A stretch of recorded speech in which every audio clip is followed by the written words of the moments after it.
Top quality और consistent performance के लिए सिर्फ सिल्वर पंप नाम याद रखना।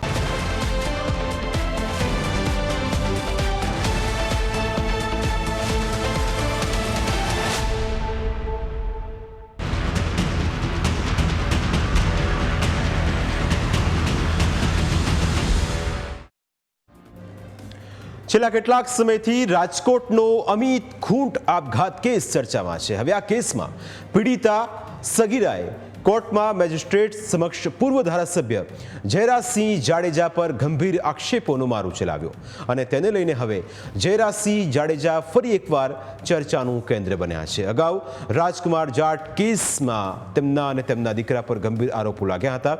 હવે અમિત ખૂંટ કેસમાં પણ તેમના નામની ગૂંજ સાંભળવા મળી છે। અમિત ખૂંટ આપઘાત કેસમાં સગીરાએ કોર્ટ સમક્ષ નિવેદન આપતા કહ્યું કે અમિત ખૂંટ દ્વારા તેના ઉપર દુષ્કર્મ આચરવામાં આવ્યું હતું અને પછી પોતે આપઘાત કરી લીધો હતો। તેની પાસેથી મળેલી સુસાઇડ નોટમાં લગાવવામાં આવેલા હની ટ્રેપના આરોપો તદ્દન ખોટા છે। પૂર્વ ધારાસભ્ય જયરાજસિંહ જાડેજા અને તેમના માણસો દ્વારા મને એટલે કે સગીરાનો આક્ષેપ છે કે 6 લોકોના નામ આપવા માટે કહેવામાં આવ્યું હતું। જો કે અનિરુદ્ધસિંહે કે રાજદીપસિંહ જાડેજાને તે ઓળખતી પણ નથી તે વાતનો પણ તેણે ખુલાસો કર્યો।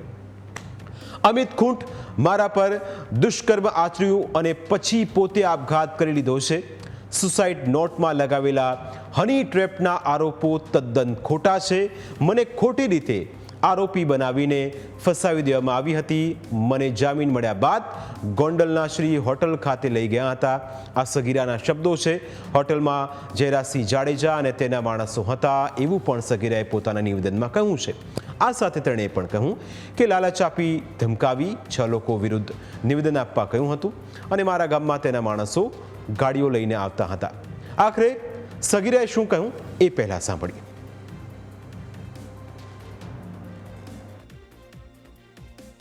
બધે મેં એ વાત કરી કે અત્યાર સુધી હું હેરાન થતી હતી। આ લોકો મને જે હેરાન કરતા હતા, જે મને ત્રાસ આપીને મને ખોટું બોલવા મજબૂર કરતા હતા, પણ મારે એવું હતું કે જો હું ખોટું બોલું તો મારો જીવ જોખમમાં હતો અને આ લોકો મારી પાસે મારો ઉપયોગ કરીને મને ખોટું બોલાવવા માટે મને નિવેદન તૈયાર કરીને દેતા હતા। પોલીસ વાળાને બધા ભેગા મળીને, વકીલ ને બધા એના લોકોના ભેગા મળીને, આજે જયરાજ છે અને એ લોકો છે એના બધા ભેગા મળીને મારી વિરુદ્ધ મને આવું નિવેદન દેવા માંગતા હતા કે આજે 7 વ્યક્તિ છે, 6 વ્યક્તિ એના નામ તું દઈ દે એમ તો તને આમાંથી મુક્ત કરી દેશું, તારું નામ કેસમાંથી કાઢી નાખશું, આજીવન કે તું એ કે જીવીશ ત્યાં સુધીનો ખર્ચો એ કે અમારો, એવી મને લાલચો આપતા હતા અને મને આમાં ધમકાવતા હતા કે જો તું આમ નહીં દેતો કે તારા પરિવાર ઉપર એ ખતરો છે એમ।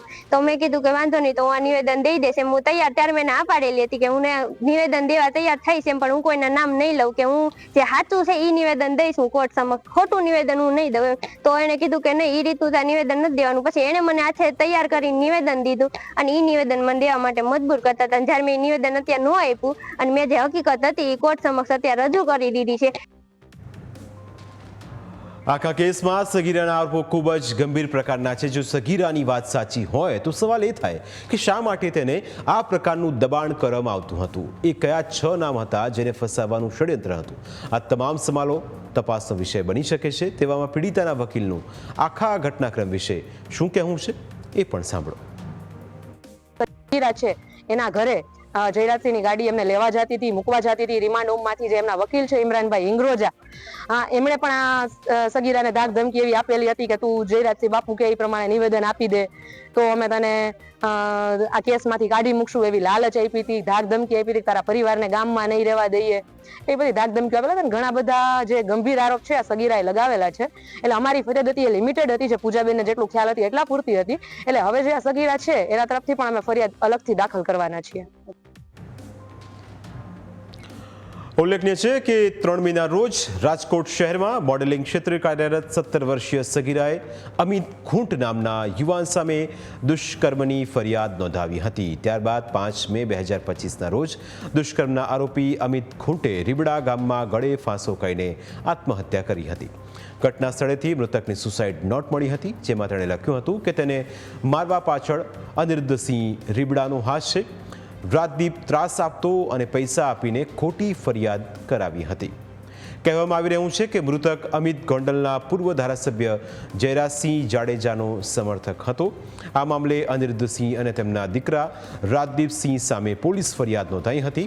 ત્યારબાદ અનિરુદ્ધસિંહે એક વિડીયો રિલીઝ કરીને કહ્યું હતું કે આ જયરાજસિંહનું કાવતરું છે. આ પહેલા 3 મેના રોજ સગીરાએ આરોપ લગાવ્યો હતો કે અમિત ખૂંટે તેને કેફી પીણું પીવડાવ્યા બાદ તેની સાથે દુષ્કર્મ આચર્યું હતું. જો તમને યાદ હોય તો વર્ષ 2022ની વિધાનસભા ચૂંટણી સમયથી રીબડા એટલે કે અનિરુદ્ધસિંહ જાડેજા અને ગોંડલ જૂથ એટલે કે જયરાજસિંહ જાડેજા આમને સામને છે. આ બે બાહુબલીઓના વર્ચસ્વની લડાઈમાં એક યુવકે જીવ ગુમાવવો પડ્યો હોવાનો આક્ષેપ છે. મૃતક અમિત ખૂંટ પર 2022ની ચૂંટણી બાદ પણ હુમલો થયો હતો. ત્યારથી લઈ અત્યાર સુધી આ વિવાદ ચાલતો હતો, જેમાં જમીન વિવાદ અને હની ટ્રેપના તત્વો ઉમેરાયા અને અમિત ખૂંટે જિંદગી ટૂંકાવવાનો વારો આવ્યો. મહત્વનું છે કે આ કેસ જેમ જેમ આગળ વધી રહ્યું છે તેમ તેમ તેના નવા વળાંકો આવી રહ્યા છે. આગળ પણ આ કેસમાં શું હકીકત સામે આવશે તેના પર સૌની નજર છે. આ બધાની વચ્ચે પીડિતાને સુરક્ષા મળે તે પણ ખૂબ જરૂરી છે. પ્રાઇમ 9માં સમય થયો છે બ્રેકનું. બ્રેક બાદ વાત કરીશું કે પાલનપુરમાં એક હેડ કોન્સ્ટેબલે આપઘાત કેમ કર્યો.